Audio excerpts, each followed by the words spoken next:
যিদিনাখনি জুবিন গাৰ্গক সোণাপুৰত আপোনাৰ শেষকৃত্য সমাপন কৰিবলৈ লোৱা হৈছিল সেই সময়খিনিত শৰৎ সৌৰভ নামৰ খুব সম্ভৱ গোলাঘাটৰ এজন খুব দুখীয়া পৰিয়ালৰ ল'ৰাই চকীৰ ওপৰত থিয় হৈ তেওঁ চিঞৰি দিছিল যে তাৰচেম মিত্তালক গ্ৰেপ্তাৰ কৰিব লাগে, সিদ্ধাৰ্থ শৰ্মা আৰু শ্যামকানু মহন্তক ফাঁচি দিব লাগে। সেই কথাটোৰ বাবেই সেই শৰৎ সৌৰভ নামৰ ল'ৰাজনক আমি পিছৰ সময়খিনিত গ্ৰেপ্তাৰ কৰা দেখিলোঁ। তেখেতৰ বোলে ধৰি দিব পাৰিলে কিবা 10,000 টকা নে কিমানো দিয়া হ'ব বুলি পুলিচে নে কোনে এনেকুৱা ধৰণৰ ঘোষণা কৰাৰ কথাও তেখেতে এটা লাইভ ভিডিঅ'ৰ যোগেদি কথাখিনি কওঁতে আমি গম পাইছিলোঁ। আজিৰ তাৰিখত আমি নাজানো সেই শৰৎ সৌৰভ বুলি কোৱা ল'ৰাজনক পুলিচে এৰি দিলে নে নাই দিয়া। দুখীয়া ঘৰৰ ল'ৰা আছিল, ভায়েকো বেমাৰী, মাকো বেমাৰী আছিলে। আমি পুলিচ প্ৰশাসনক অনুৰোধ জনাম, চৰকাৰখনক অনুৰোধ জনাম, সেই লোকসকলক ধৰি আচলতে একো লাভ নাই। মানুহৰ মনত এটা সাংঘাতিক আৱেগ বৈ গৈছে আৰু তেওঁ জুবিন গাৰ্গৰ লগত দুই এটা কিবা এটা গান তেওঁ গাইছেও, তেওঁৰ লিখি দিয়া গান কিবা জুবিন গাৰ্গে গাইছেও। গতিকে তেওঁলোকৰ আৱেগটো অলপ বেলেগ ধৰণৰ হ'ব। গতিকে প্ৰথমতে অনুৰোধ জনাম চৰকাৰখনক তেনেকুৱা দুখীয়া দুখীয়া ল'ৰাবিলাকক যিবিলাক একেবাৰে নিঃস্ব, তেওঁলোকক মিছাতেই ধৰি ৰাখি আচলতে কোনো লাভ নহ'ব। মোৰ দ্বিতীয় প্ৰশ্ন হৈছে অসমবাসী ৰাইজলৈ যে সিদ্ধাৰ্থ শৰ্মাৰ মালিক হৈছে তাৰচেম মিত্তাল।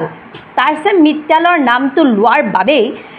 এই ব্যক্তিজনক শৰৎ সৌৰভ নামৰ ব্যক্তিজনক যে লগে লগে গ্ৰেপ্তাৰ কৰিলে তেনেকুৱা কিবা আছে নেকি? আজি সিদ্ধাৰ্থ শৰ্মাৰ মালিক তাৰচেম মিত্তাল নহয় যদি মই বা আপুনি হ'লোহেঁতেন, আপোনাক মোক চৰকাৰে ৰেহাই দিলেহেঁতেন নে SIT আপোনাক মোক নমতাকৈ থাকিলেহেঁতেন বুলি আপুনি ভাবেনে? কিন্তু সিদ্ধাৰ্থৰ মালিক হৈছে তাৰচেম মিত্তাল। কিন্তু তাৰচেম মিত্তালৰ কোনো মানে নাম গোন্ধই নাই, তেওঁ কোনো মাতাও নাই, তেওঁ কোনো সোধপোছো কৰা নাই। কিন্তু সেই তাৰচেম মিত্তালৰ লগত জুবিন গাৰ্গৰ অৰ্থনৈতিক বহুখিনি কথা বতৰা আছে। আমি নাজানো কি কথা কি বতৰা, খালি এই প্ৰসংগটো এইবাবেই আনিছে যে তাৰচেম মিত্তালৰ নামটো লোৱাৰ বাবে এই শৰৎ সৌৰভ নামৰ ল'ৰাজনক পুলিচে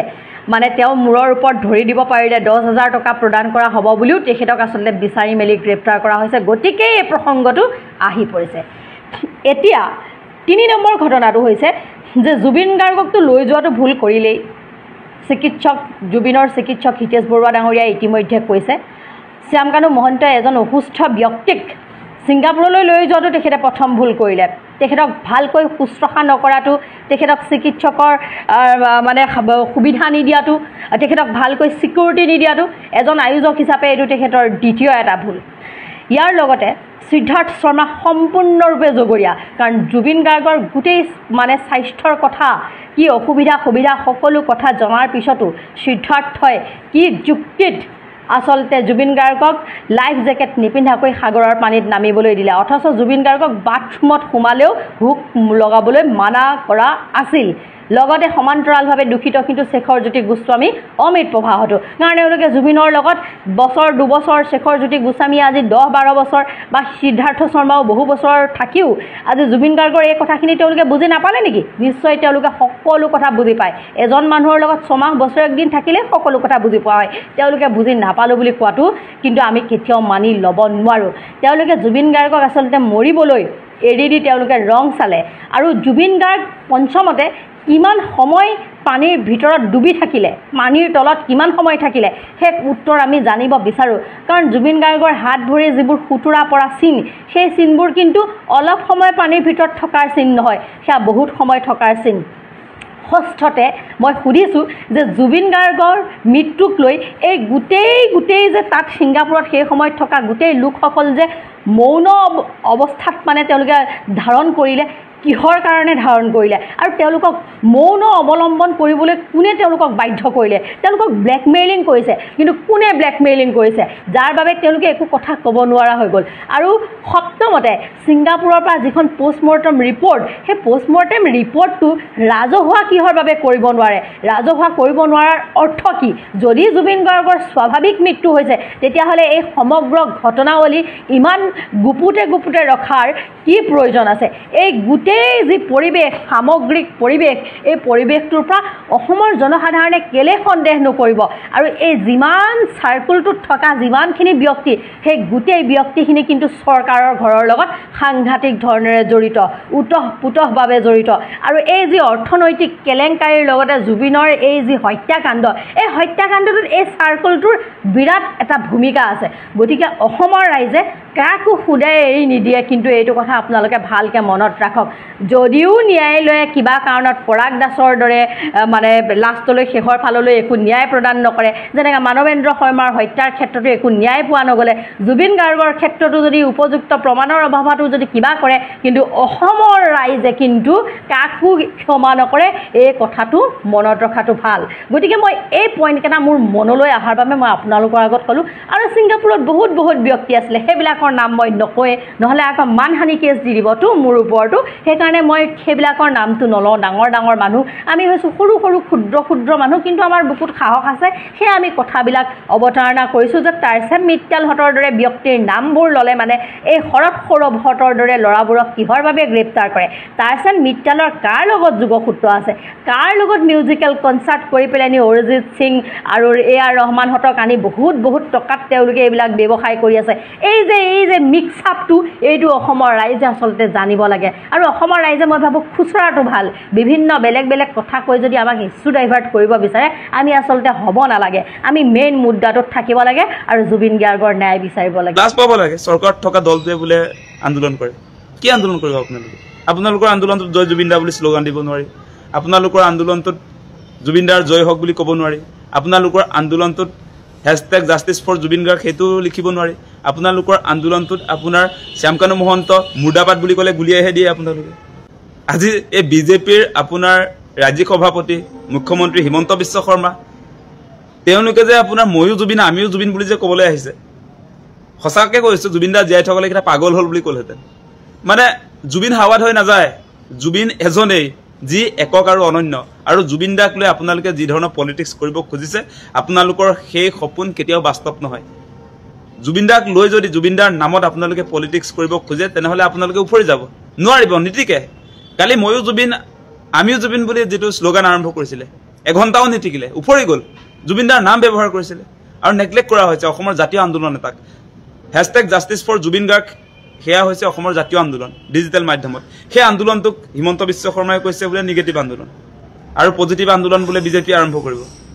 সেই আন্দোলনটো কি বোলে জুবিন দাৰ আদৰ্শ প্ৰচাৰ কৰিব ময়ো জুবিন আমিও জুবিন আৰু তেওঁলোকৰ আদৰ্শটো কি আমি সেইকাৰণে কৈছোঁ যে সঁচাকে জুবিন দাৰ আদৰ্শ যদি বিজেপিয়ে প্ৰমোট কৰিব খুজিছে প্ৰচাৰ কৰিব খুজিছে তেতিয়াহ'লে প্ৰথমতে ক'ব লাগিব জুবিন দাই যি কথা কৈ গৈছে যে মোৰ কোনো জাতি নাই মোৰ কোনো ধৰ্ম নাই সেই কথাটো বিজেপিয়ে ক'ব পাৰিবনে নাই জুবিন দাই নিজকে ছ'চিয়েলিষ্ট লেফটিষ্ট বুলি কৈছিলে এই হিমন্ত বিশ্ব শৰ্মা দিলীপ শইকীয়াই ক'ব পাৰিবনে ছ'চিয়েলিষ্ট লেফটিষ্ট বুলি জুবিন দাই কাৰ বিৰোধিতা কৰিছে আপোনালোকে হিমন্ত বিশ্ব শৰ্মা আৰু দিলীপ শইকীয়া জয়ন্ত মল্ল বৰুৱা পীযুষ হাজৰিকাই কাৰ বিৰোধিতা কৰিম বুলি ক'ব পাৰিবনে আপোনালোকে কি আদৰ্শ প্ৰচাৰ কৰিব জুবিন দাই হিন্দু মুছলমানৰ ৰাজনীতি নচলিব বুলি কৈছিলে আপোনালোকে পাৰিব হিন্দু মুছলমানৰ ৰাজনীতি নকৰোঁ বুলি ক'বলৈ আপোনালোকৰ ৰাতি টোপনি নাহিব হিন্দু মুছলমান ৰাতিপুৱা শুই উঠাৰ পৰা ধৰি ৰাতি শুৱালৈকে হিন্দু মুছলমান নহ'লে আপোনালোকৰটোতো আপোনাৰ ৰাতি টোপনিয়ে নাহে গতিকে আপোনালোকে জুবিন দাই বেয়া পোৱা হিন্দু মুছলমান আজিৰ পৰা নকৰোঁ বুলি ঘোষণা কৰিব পাৰিব যদি দম আছে সংবাদ মেল পাতি ঘোষণা কৰক তেতিয়াহে জুবিন দাৰ আদৰ্শ আপোনালোকে প্ৰচাৰ কৰা হ'ব গতিকে কি প্ৰচাৰ কৰিব আপোনালোকে জুবিন দাই গছ নাকাটিব বুলি কৈছে দীঘলী পুখুৰী পাৰৰ গছ কাটি যায় আপোনালোকে এই কি উন্নয়ন যে কৰিছে সেইটোতো জুবিন দাই বিৰোধিতা কৰি গৈছে ৰাতি 12 বজাৰ পৰা ৰাতিপুৱা 5টা বজালৈকে প্ৰতিবাদ কৰিছে আৰু জুবিন দাৰ মৃত্যুৰ দিনা দেখোন আপোনালোকে গছ কেইজোপা কাটি পেলালে আপোনালোকে কেনেকৈ জুবিন দাৰ আদৰ্শ আচলতে প্ৰচাৰ কৰিব গতিকে নাটক নচলিব নহয় নাটকবাজি নচলে জুবিন দাৰ ক্ষেত্ৰত যি নাটক কৰিব সি উফৰি যাব এই মুহূৰ্তত এটাই কথা অসমবাসী ৰাইজৰ এটাই কথা আমাৰ প্ৰাণৰ স্পন্দন আমাৰ জাতীয় সম্পদ জুবিন দাক ন্যায় দিব লাগে যিকেইটা কালপিতে জুবিন দাক হত্যাৰ মুখলৈ ঠেলি দিলে তেওঁলোকৰ ফাঁচি হ'ব লাগে সেই কামটোহে কৰিব লাগিব বিজেপিয়ে আৰু লাজ পাব লাগে চৰকাৰত থকা দলটোৱে বোলে আন্দোলন কৰে কি আন্দোলন কৰিব আপোনালোকৰ আন্দোলনটোত জয় জুবিন দা বুলি শ্লোগান দিব নোৱাৰি আপোনালোকৰ আন্দোলনটোত জুবিন দাৰ জয় হওক বুলি ক'ব নোৱাৰি আপোনালোকৰ আন্দোলনটোত #জাষ্টিছ ফৰ জুবিন গাৰ্গ সেইটো লিখিব নোৱাৰি আপোনালোকৰ আন্দোলনটোত আপোনাৰ শ্যামকানু মহন্ত মুৰ্দাবাদ বুলি ক'লে গুলিয়াইহে দিয়ে আপোনালোকে জুবিন দাৰ জয় হওক বুলি ক'লে আপোনালোকেতো আপোনাৰ লাঠিৰে মাথা ফালি দিয়ে পুলিচ লগাই সেইবিলাকে এতিয়া জুবিন দাৰ ন্যায় বিচাৰিব লাজ বোলা বস্তুটো অলপ থকাটো উচিত আৰু সেইকাৰণে কৈছোঁ অসমবাসীৰ ৰাইজে এই হিমন্ত বিশ্ব শৰ্মাৰ এই পলিটিক্স যে কৰিছে জুবিনদাৰ নামত সেই পলিটিক্সত কেতিয়াও ভৰি নিদিব তাৰ কাৰণে আহ্বান জনাইছোঁ জুবিন গাৰ্গৰ মৃত্যুৰ কিমান দিন পাৰ হোৱাৰ পিছত ৰাহুল গান্ধী 28 দিনৰ মূৰত খবৰ ল'বলৈ আহিব বেয়া পোৱা নাই মোকো মাতক মই যাম লগত কিন্তু ইমান দিন কিয় আৰে তেওঁ যিমান দিনতেই আহক বৰ্তমান শাসিত চৰকাৰৰ প্ৰধানমন্ত্ৰীজন কিমান দিনত আহিলে জুবিন গাৰ্গৰ খবৰ কৰিবলৈ নে এতিয়াও অহা নাই নে ইলেকশ্যনৰ আগে আগে আহিব প্ৰচাৰ চলাবলৈ কাৰণ আপোনাৰ চৰকাৰখনে জুবিন গাৰ্গক কিমান ভাল পায় জুবিন গাৰ্গৰ ক্ষেত্ৰত কিমান ন্যায়ৰ কাৰণে জোৰ কৰি আছে এইটো অসমবাসীৰ ৰাইজ নহয় ভাৰতবাসীৰ ৰাইজে দেখি আছে বলিউডতো জুবিন গাৰ্গৰ ন্যায়ৰ কাৰণে গান বাজিছে গতিকে অকল অসম নহয় মুম্বাইও জেহিলি আছে চাইহে আছে সম্পূৰ্ণ মানুহেই জানে যে চৰকাৰ জড়িত হৈ আছে জুবিন গাৰ্গৰ হত্যাৰ লগত সম্পূৰ্ণ মানুহে জানে কিন্তু সবে মুখ বন্ধ কৰি এইটো কাৰণে ৰাখিছে যে সময় সব শিকাই যাব বুজি পালে এতিয়া ফুলি আছে বেলুনটো খুব ধুনীয়া হৈ আছে কাৰণে ফুটাই পেলাবলৈ মন নাই অকমান ফুটা এটা ওলাই গ'লে তাক ফালি চিৰি একেবাৰে অস্তিত্ব নাইকিয়া কৰি দিয়া হ'ব এইটো অসমবাসী ৰাইজৰ প্ৰতিশ্ৰুতি হয় বৰ বিশেষ দিন নাই এই অটপালিটো নাইকিয়া হ'বই একেবাৰে অস্তিত্ব শেষ হৈ যাব সিমানেই ক'লোঁ আৰু দ্বিতীয় এটা কথা কওঁ মানুহক মানুহ বুলি গণ্য নকৰা এজন কিহৰ পৰা কি হ'লে তেনেকুৱা হয় আজি যদি মই সকলো মানুহৰ লগত একত্ৰিত সকলো মানুহক মই ভাল পাওঁ বা সকলো মানুহৰ পৰা মই মৰম আশীৰ্বাদ বিচাৰোঁ মই সমতুল্য আচলতে কিন্তু মোৰ ওপৰত বহুত ওপৰৰ মাল আছে কিন্তু সেই ওপৰৰ যি মেইন মালটো মানে সেই মালটো হোৱাৰ মোৰ খুব হেঁপাহ মানে সেইকাৰণে মই মানুহৰ লগত খুব তেল মাৰোঁ বা মানুহৰ লগত মানে মিঠা কবিতাৰ ষ্টাইলত কথা কওঁ কথাবিলাকৰ ষ্টাইলবিলাক মানে কবিতাৰ ষ্টাইল কওঁ মানুহৰ মনত যাতে সোমাই যায় একদম সৰু বাচ্চাই কোৱা দি কওঁ আই মাতৃসকলে যাতে মোক নিজৰ সন্তান বুলি ভাবে তো তেনেকুৱা হিচাপত কৈ মানুহক বুৰ্বক বনাই যেনিবা মোৰ যিটো স্থান পাব লাগে সেইটো পাই গ'লোঁ এতিয়া হামছে বৰা কোনে চালা কোনে পায় মোক যি মন মই তাকেই কৰি যাম তহঁত কোন বন্দুকধাৰী এগাল মোৰ লগত আছে এটা শিলগুটি মাৰিবি তহঁতক গুলিয়াই দিম বন্দুক গোটেই নাগালেণ্ড ডিমাপুৰখন বন্দুকেৰে ভৰ্তি তাত কোনো লাইচেন্সৰ প্ৰয়োজন নাই কিন্তু নিজৰ দেশত জীয়াই থাকিবলৈ হাথিয়াৰৰ প্ৰয়োজন আছে বুলি কেতিয়াও নাভাবোঁ সেয়া ভাবিছিল আমাৰ দেশৰ মুখ্যমন্ত্ৰীয়ে আজি কেইদিনৰ আগত কৈ গৈছিল যে অসমৰ যুৱকক বন্দুকৰ লাইচেন্স দিব এই কেইদিনতে যদি লাইচেন্স দি দিলেহেঁতেন এই বিজেপিৰ নেতা মন্ত্ৰীকেইটাই থকা সৰকা হৈ গ'লহেঁতেন অসমীয়া মানুহে থকা সৰকা কৰি দিলেহেঁতেন কিয়নো সিহঁতৰ কাণ্ড কাৰখানা যিবিলাক চলি আছে আচলতে এই মানুহবোৰে এবাৰেই ল'ব খোজে এবাৰেই খাব খোজে ৰাজপাত মানে বজাৰত টেঙা আম বিকাৰ নিচিনা হৈছে গছজোপাত ভৰ্তি হৈ আছে টেঙা আম খাই চাবলৈ নিদিওঁ বিক্ৰী কৰি যাম যিটো পাম একেচাতে সামৰি ল'ম পিছত আৰু প্ৰয়োজন নাই সেইকাৰণে আচলতে এই শাসন কালতেই গোটেই দেশ লুটি একেবাৰে শেষ অস্তিত্ব আছিল জুবিন গাৰ্গ শেষ সম্পদ আছিল দেশৰ জুবিন গাৰ্গ যিটো বিক্ৰী কৰিব পৰা নাছিল তেওঁ দেশৰ পৰা বিদেশত নি একেবাৰে অস্তিত্ব শেষ কৰি লৈ ঘূৰাই লৈ গৈছে আজি সাধাৰণ জনতাৰো মন্তব্য শুনিছোঁ দেশৰ মুখ্যমন্ত্ৰী ডাঙৰীয়াৰো মন্তব্য শুনিছোঁ ডাঙৰীয়া বোলা শব্দটো ক'বলৈ কিবা মানে নিজকে মুখখন পাপি যেন লাগে আচলতে এই মানুহজনক ডাঙৰীয়া বুলি কোৱাটো কিন্তু তথাপিতো এটা সন্মান ৰেচপেক্ট তেওঁলোকৰ নিচিনা অভদ্ৰ নহয় জনসাধাৰণ কিয়নো এই চৰকাৰৰ মূল নায়কখিনি বহুত অভদ্ৰ হয় আচলতে এওঁলোক ক'ৰবাৰ গুণ্ডা পাৰ্টিৰ পৰা আহি পেলাই মন্ত্ৰী হোৱা মানুহ আচলতে সেইকাৰণে এওঁলোকৰ ব্যৱহাৰ এনেকুৱা নাকৰ ফুটা ডাঙৰ হৈ যায় ডিঙিৰ ক্ষীৰ ফুলি যায় কথা কওঁতে তেতিয়া খঙত কয় ভদ্ৰতা বোলা বস্তুটো নাই মানে হামছে বৰা কোনে অকণমান দিয়েও চাগে গৰম পানী সেইকাৰণে তেনেকুৱা আৰু খুব কথা পাহৰে নিচাত এটা কয় নিচা ফাটিলে এটা কয় আমাৰ দেশৰ ৰজামন্ত্ৰীয়ে গতিকে আজি এই যে জুবিন গাৰ্গ জীয়াই থাকোঁতে চাগে তেওঁ কি সন্মান দিছিলে কি নিদিছিলে সেইটো ৰাইজে গম পায় আপোনালোকৰ চৰকাৰখনে বা দেশৰ বৰমূৰীয়াই কি হিচাপে তেওঁক মানে লৈছিলে আৰু মৰাৰ পিছত ইমান আৱেগিক নাটকীয় যিখিনি কৰা হ'ল সেইখিনিও অসমৰ ৰাইজে দেখিলে এতিয়া শেষলৈ যে জুবিন গাৰ্গৰ ন্যায় বিচাৰি প্ৰতিবাদ কৰিলে শেষত গুলি চালনা কৰিছে গুলি বোলে শূন্যলৈ মাৰিছে কিন্তু শূন্যটো চকুৰ আগত মানে যিফালে গৈ থাকে সেইফালেহে শূন্য দেখিছে শূন্যলৈ গুলি মাৰোঁতে কিন্তু কাৰোবাৰ বাহুত গুলি সোমাই গৈছে এয়া শূন্য এয়া কি চলিছে গুণ্ডাৰাজ চলিছে নে ৰজাৰ শাসন চলিছে এনেকুৱাটো নাছিল কোনো জন্মৰ পৰা আমি ইমানখিনি চৰকাৰ পাৰ কৰিলোঁ জন্মৰ পৰা আমি কেইজন মুখ্যমন্ত্ৰী দেখা পালোঁ কিন্তু আজিলৈকে এনেকুৱা মানে নিজ এনেকুৱা আচলতে তলৰ এনেকুৱা আচলতে ফাল্টু মন্তব্য দিয়া মন্ত্ৰী আমি এজনো পোৱা নাই আৰু এনেকুৱা মন্ত্ৰী আমাক প্ৰয়োজন নাই যদি এই মন্ত্ৰী কিবা 2 নম্বৰ কৰিও নেক্সট ইলেকশ্যনত জিকিবলৈ হয় সেইখিনি কিন্তু ইভিএম বক্স আহিলেতো মোৰ ইয়াত মই ইভিএম বক্স একেচাতে ভাঙিয়ে পেলাম ভোট দিয়াটো দূৰৰ কথা ভাঙি যিবিলাক নেতা হেৰি থাকিব ইয়াত দালাল থাকে ন কিছুমান ভোট কেন্দ্ৰত সিহঁতৰ মূৰত মাৰি ভাঙি পেলাম ইভিএম মেচিন 100% এইটো মই মোৰ ফালৰ পৰা কৈ আছোঁ যদি ইভিএম মেচিনত ভোট দিব লগা হয় আজি ইলেক্ট্ৰিচিটি বৰ্ডৰ ইলেক্ট্ৰিচিটিৰ বিল বহৰা মেচিনটো গুৱাহাটীত নি টেম্পাৰিং কৰি আনিছে ভিতৰুৱা খবৰ পাওঁ বিলাক মাহে মাহে 200-150 এনেকৈ বাঢ়ি গৈ থাকিব তেতিয়া ভোটৰ ইভিএম বক্সটো টেম্পাৰিং কৰাটো কি ডাঙৰ কথা এইবিলাক ফাল্টু ৰাজনীতি নচলিব অসমৰ মানুহ সাৱধান হৈছে গোটেই ভাৰতবৰ্ষ সাৱধান হৈছে এবাৰ জ্বলাব লাগিব আমাক যেনেকৈ জ্বলাইছে আমিও জ্বলি পুৰি চাই কৰি একেবাৰে নস্তাতকৈ উৰুৱাই দিব লাগিব দলটো অসমৰ পৰা হওক বা ভাৰতৰ পৰা হওক